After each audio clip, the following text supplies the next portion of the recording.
Big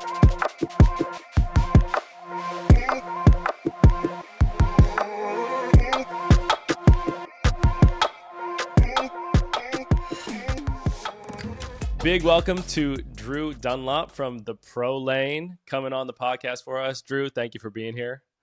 Appreciate it, Mitch. Always a great opportunity to be able to talk basketball with like-minded people like yourself. So, Absolutely. I love what you're doing over in Wisconsin. You've got one, a really cool business model, and two, you're helping players from all levels improve dramatically.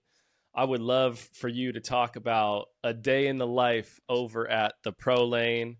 We get kind of the bird's eye view from your social media of what's happening in the gym, but I know there's some intense energy in there. And so if you could walk us through what that looks like, I think that would give the listeners a good idea of how we can start this conversation. yeah, it's interesting. The concept of the pro lane kind of came.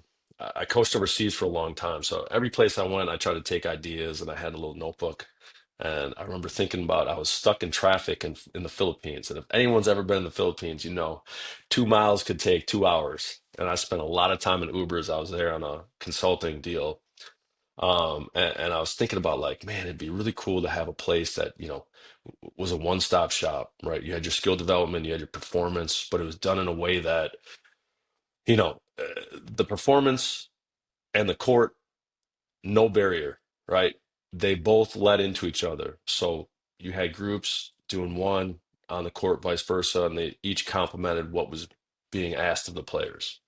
And I just, kind of the names, I remember writing down a bunch of names, and the Pro Lane was the best one out of that. And so that was the genesis of it. And when I came home after being overseas for a long time, I just started running space, different places. But I knew like it had to be a lab. It had to be a spot that I never had to look over my shoulder. I didn't have to compete with other people because I think what makes the Pro Lane truly special is the environment.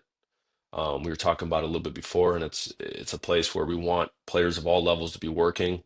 That ignition factor where young guys are seeing old guys, high school players are seeing college guys are seeing pro guys. Everyone's like, I want to be there. And yet they're all seeing that they're open to making mistakes, failure, challenge, being tasked with stuff where it's not about success all the time. You actually learn more in failure. So that's the what makes Pro Lane special.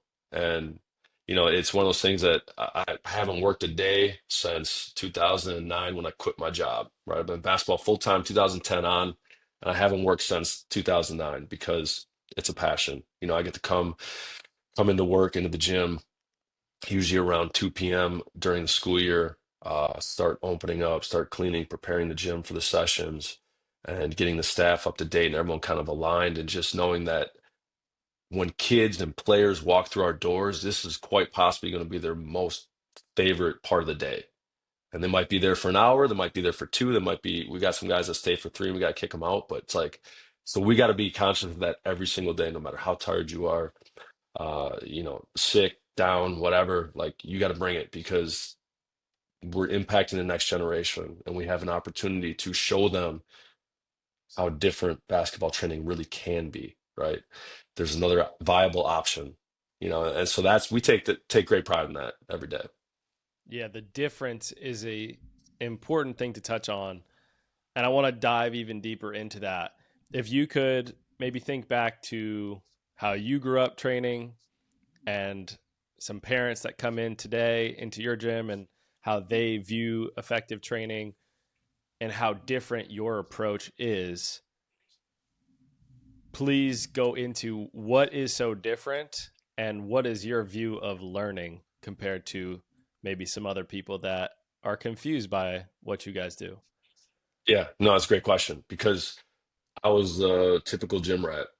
I would do 6 hours a day, every kind of ball handling drill you can do, shooting 50 megs per spot, and I would do it and I would do it at a high level. But then game time would come along and I wouldn't perform as good. And I couldn't understand why. And I was the type of person I would read every book I could find. I was trying to figure it out.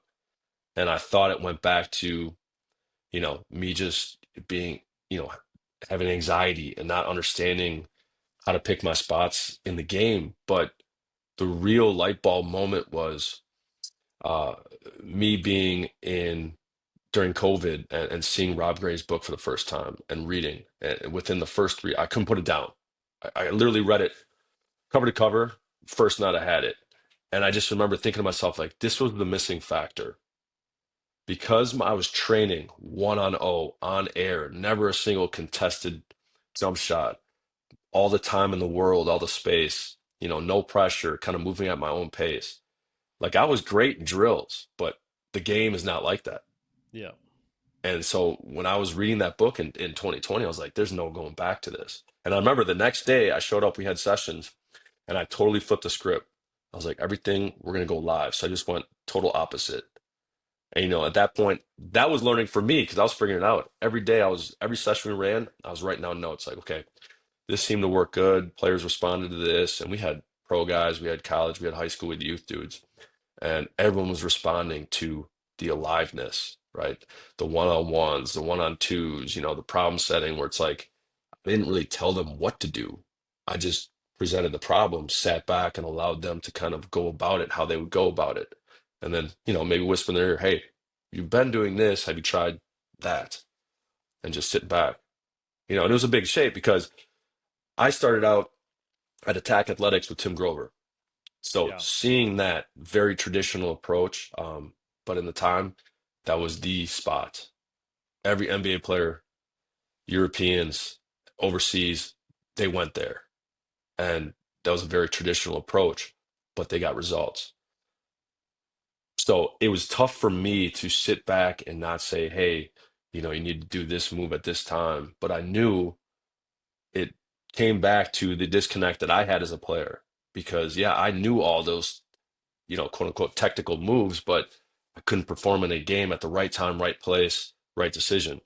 So I just had to sit back. And every day it got a little bit easier, and so I told myself I was never, ever going to allow uh, people to come into our facility and not understand how different it was going to be before they stepped on the court.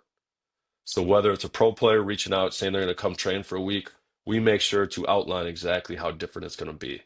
Right? There's going to be chaos. There's going to be smiles. There's going to be a ton of mistakes. There's going to be a lot of challenge, and we're just going to keep going. And those players that are able to buy into it and stick with it, and I think part of it too is they have to allow themselves to be free to do that too, because for some of these guys, they are coming from a totally traditional background. They've never experienced that, so it's very Absolutely. foreign. Yeah. And so And it's just they don't understanding even that's think safe. they don't think that's getting better. Like they think it might be Right. a waste of time. Which Yeah. I was the same boat as you. Like I was the same, get up a ton of shots, dribble through all these cones, like no one's gonna outwork me, and then Right. wait, all of a sudden, wait, why am I not the one that's going out and scoring 20 every game when that person just plays pickup all the time and I'm the one Yeah. that's working on my skill more? Yeah. There it leaves some notes there for sure. So in those conversations, how does that typically go with the parents or the kids? Are they receptive to it, question it, mixed bag? It's I would say we've done a really good job. So we've been 4 years now. So we've kind of created that culture where people know what we do, and I think that's always been my goal for the social media side of it is to show kind of what a typical session looks like, so that if there's any ever question they can visually see it because it's sometimes easier to just see it than it is for me to sit there and explain stuff to them. But I would say there is some resistance, and there have been some people we've turned away that just it wasn't a fit. But I think at the end of the day, it's about sitting down with the parents and educating them that like this is an optimized environment for your child. You may not think so, and it generally comes from parents that played. Mm. And so, maybe it was high school or college. But they're always like, well, back in the day, I did such and such. And I always sit down and I ask them, I say, okay, so when you played the game, it was different from how today is, yes or no? And they say, generally, yes. I'm like, okay, so what makes you think preparing for how you prepared for your game is then going to be effective for this new game? And they kind of like, oh, never really thought about it that way. And it's just, and then, you go down the line with the mental thing in terms of, mental health is now a thing, right? Where you can't speak to players the same way that they once did, that I grew up with. It just doesn't Doesn't work anymore. You can't do it. I think it's kind of a little bit off tangent, but I seen the Rick Pitino Yeah. viral video going around. It's like, yeah, I Yeah. understand, like that's glorified, but then they like how many guys respond to that? Right. Um, and to that too, the 49ers, I think it was the 49ers or some wide receiver coach. I don't know who that was. No, it was a transfer portal. I think it was Alabama maybe, Okay. but was yelling at the wide receivers about they're too soft, they're not doing anything, and then at six entered the transfer portal after the season. Interesting. Right? It's just like you got to connect.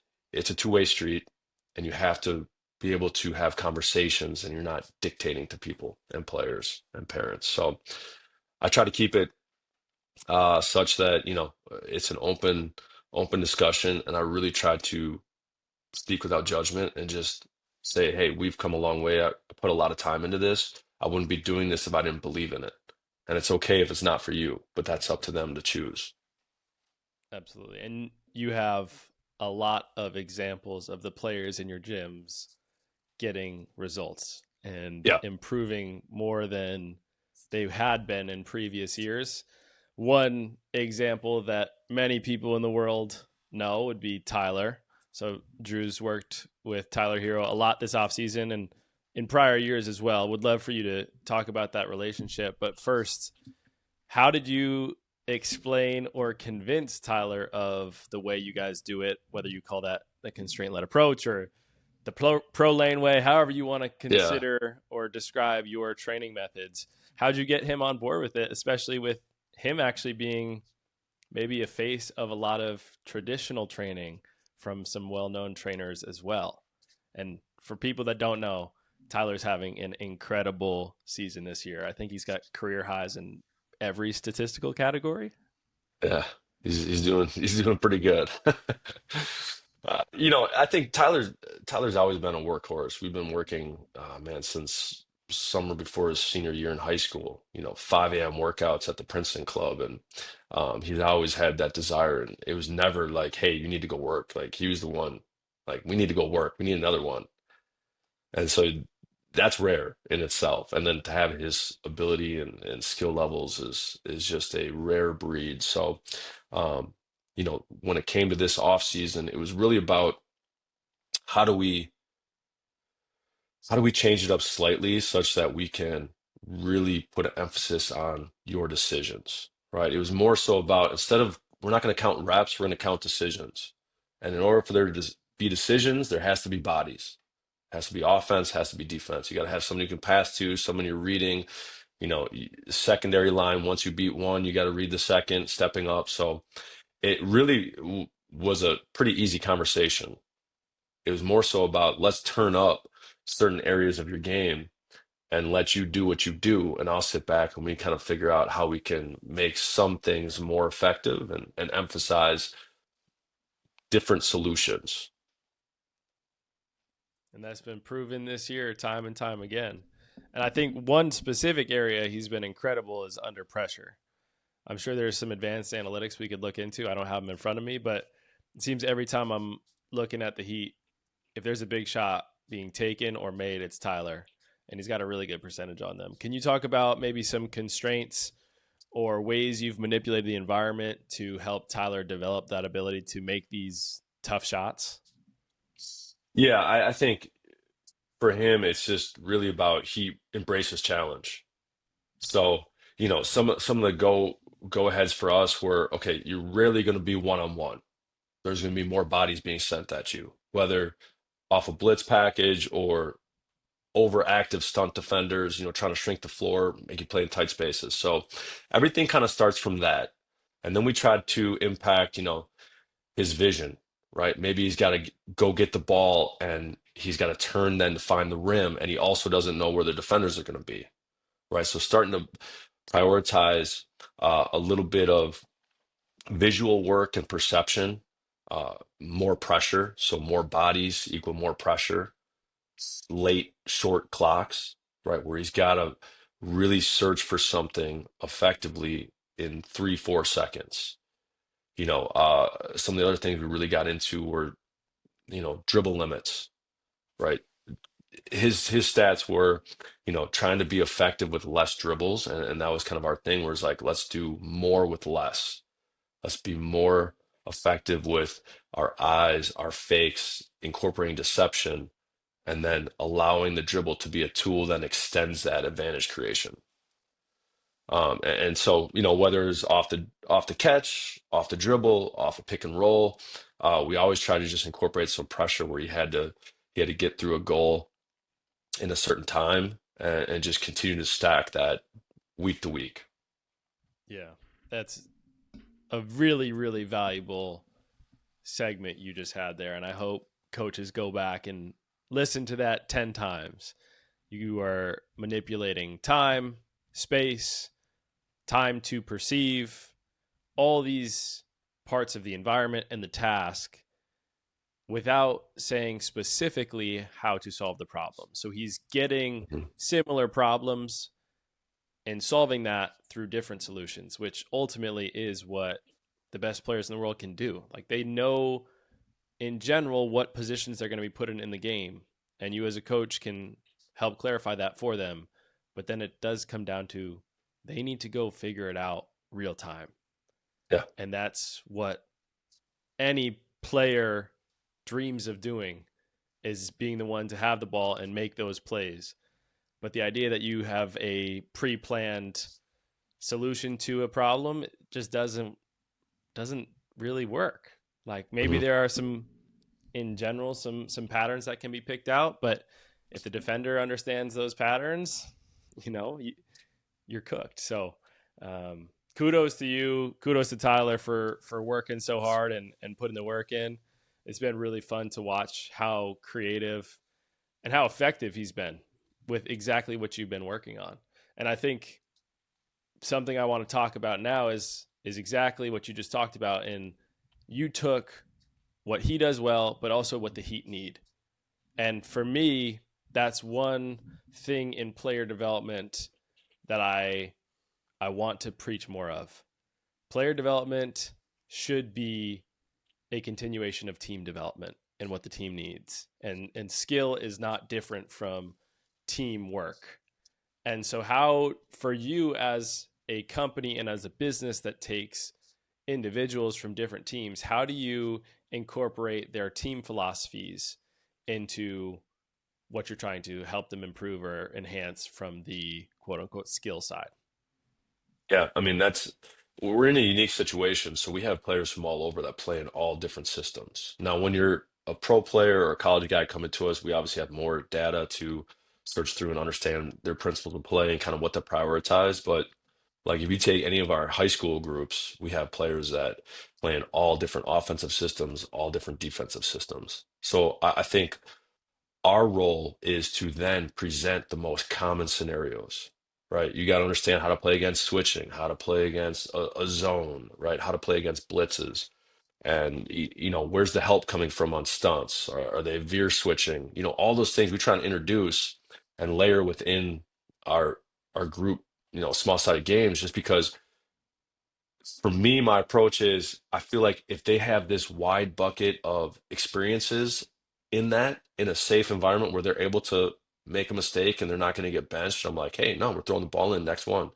Like, figure it out.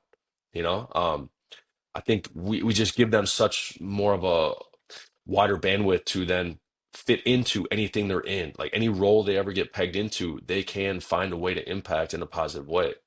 And I think the other side of that too is most player development is synonymous with ball in hand, right? But more often than not, every level you go up, you're gonna have the ball in your hand less. You get Right. less touches, less possessions, less shot attempts. So you Right. better figure out how to set screens, how to cut, how to balance the floor on a drive.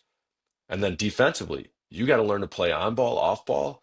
Can you rotate over? Can you be the 2-9 guy? You got to figure that stuff out. And that's why like these sessions are a great opportunity for these players to play in these, universal concepts, but uh, get some experience with it, some feedback, and now they can carry that with them, and they have a better base and foundation to build off of.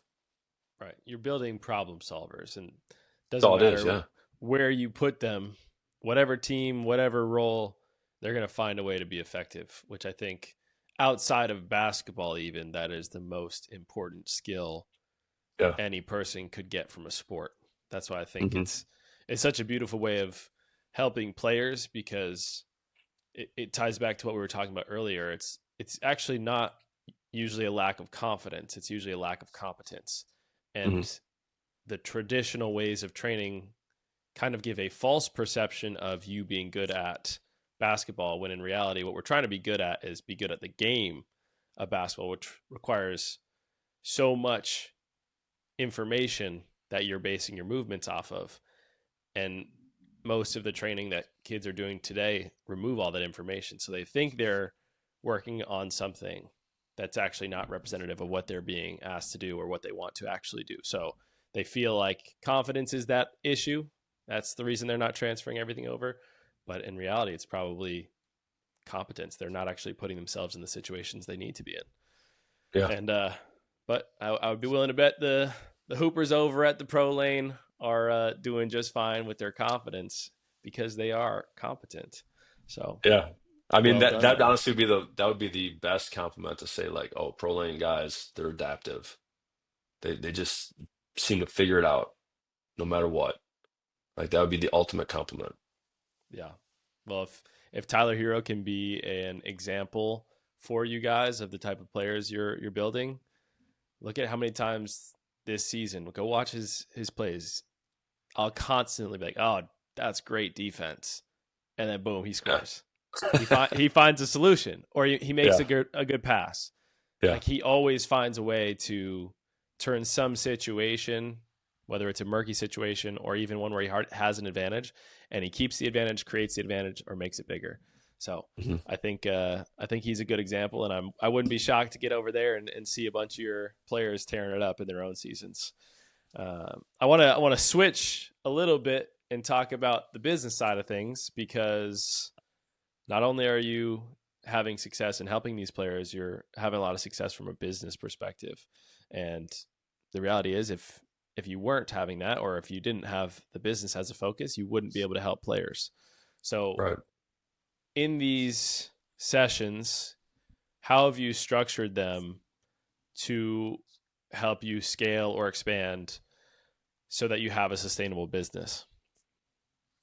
Yeah, that's a great question because starting out, I've tried everything. You know, about a year and a half ago, we were really specialized, and I thought, okay, having these theme sessions, like we had one-on-one defense, we had, shooting under pressure, we had uh, playing versus pressure, we had um, shot builders, solo decision makers, finishing. And what I came to understand was, that was great, but also was super confusing because people would be like, I don't know what to sign up for. It's like at the end of the day, it's all really connected. And I didn't like that I was like creating this silo of like, oh, this is finishing. This is because the game of basketball is all things at all times, right? It's same issue I have when I'm like trying to categorize my drills. It's like, is this a finishing drill? Is this a ball handling? It's really all connected, just like the game is. So we kind of scrap that, and really all we have right now are group sessions or what we call our shop builders, which are individual sessions, which will soon be renamed solo decision makers in a month or two. And that's just whether it's an individual or it's a group workout. And then within that, I always convey that we have kind of a list of themes that we'll be introducing. And, obviously one's going to be a big is pressure, uh, playing with the numbers disadvantage, playing with the numbers advantage. We're really going to make an emphasis on transition in the next couple months here, where players understand, how to search for solutions both on offense and defense in those situations. Um, and then the individual sessions are always a big hit. It's one player, one coach, and that coach is playing defense. The player can come in and say, "Hey, I want to do 15 minutes of finishing, 15 minutes of shooting on the catch." In a corner catch, right? And different options out of that. And the players kind of get put in that situation, and the coaches are playing defense. And it's again, it's that whole guided feedback. We're trying to guide you to different solutions, but we're going to very much let you do your thing, fail, and we're going to be right there to give you the next rep, and let's try some new stuff. So that's been the big shift for us in terms of momentum once we've kind of eliminated all the options and made it pretty easy. I love it. Your coaches better be in great shape They love it. Yeah. A I lot of mean, they're defense. gassed. Yeah, they're gassed for sure. But It's important. It's great. yeah. They get to work and work out, and the Yep. player I'm sure loves it because to get that many live reps in that amount of time is Oh, yeah. so amazing for your game. I think I was trying to do the math this summer with one of my players who's playing in the G League now, and I think we came to in one workout he's getting about an equal amount of reps that he would get into 20 games, Wow. and that was assuming I think he was getting about 10 shots a game. Yeah. So it's like if we can make you make that amount of decisions, I think the way you said it earlier was brilliant. We're not counting reps, we're counting decisions, or we're not counting shots, we're counting decisions. Yep. If we can get that many decisions into one workout and then just stack that over time, Hmm. they're going to get better really quickly. And that's always the question of it's not about does it work, because the traditional way of training also works. The way that we grew up training, we got better eventually, but it's can we get better more effectively? What's the most Yeah. efficient way to do it? And that I Hmm. think is where things like the constraint led approach, creating game realistic environments is so important. Yeah. So, And with that too, the other benefit too is injury prevention, yeah. right? So now you're Talk not talk about getting that. exposed. Yeah, you're not Yeah, getting exposed to so many overuse injuries. I mean, we have fifth and sixth graders with stress fractures. It's like, well, let's reverse engineer that. Like, why? Like, what are you doing? right.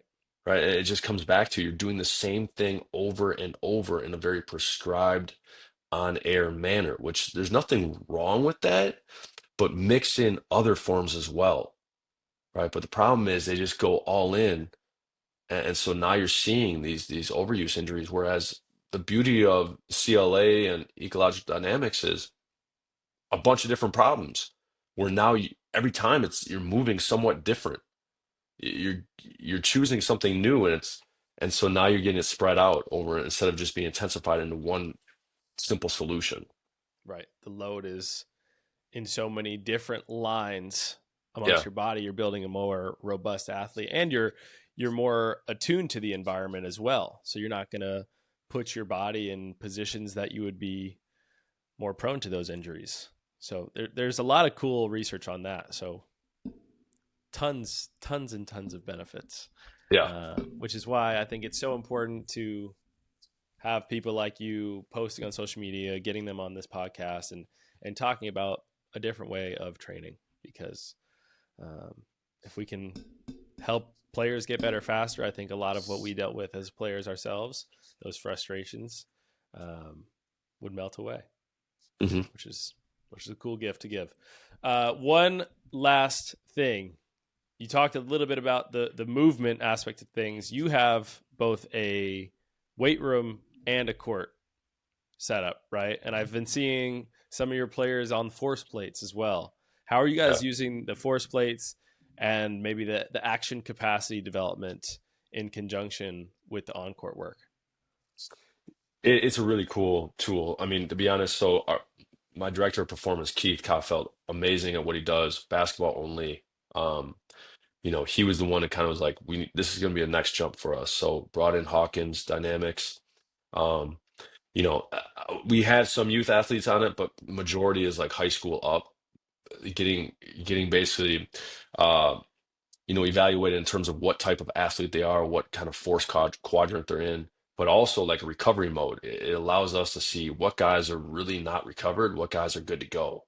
And then from Cool. there, it's able to, put them into workout groups that are kind of aligned with the same goal, right? Because if you're coming in not even recovered, there's no point in us going full combat in a session, both in the performance room and on the court. Yeah.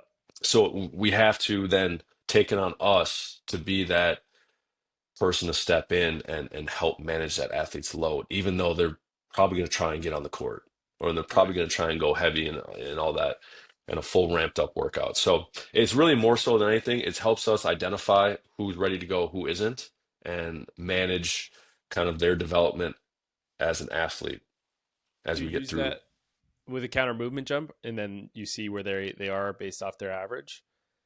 Yeah, so he's got a bunch of different ones that he'll cycle through, and it kind of just Okay, depends on the level of the athlete and what their goal is. sweet. I love it. Shout out to Hawkins Dynamics. They're Yeah, amazing. good people over there. They're up in Portland, Maine, not too far from my hometown. So There you go. um, that's good stuff. Well, Drew, really appreciate you coming on. And if people want to get in touch with you, they want to go train at the pro lane, how would they do that? I'll say you can find me on Instagram at ProLaneDrew. We're on Twitter or X at the ProLane.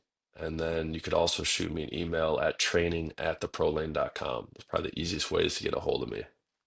Amazing. I appreciate it, and you might hear from me. I gotta come experience the pro lane soon.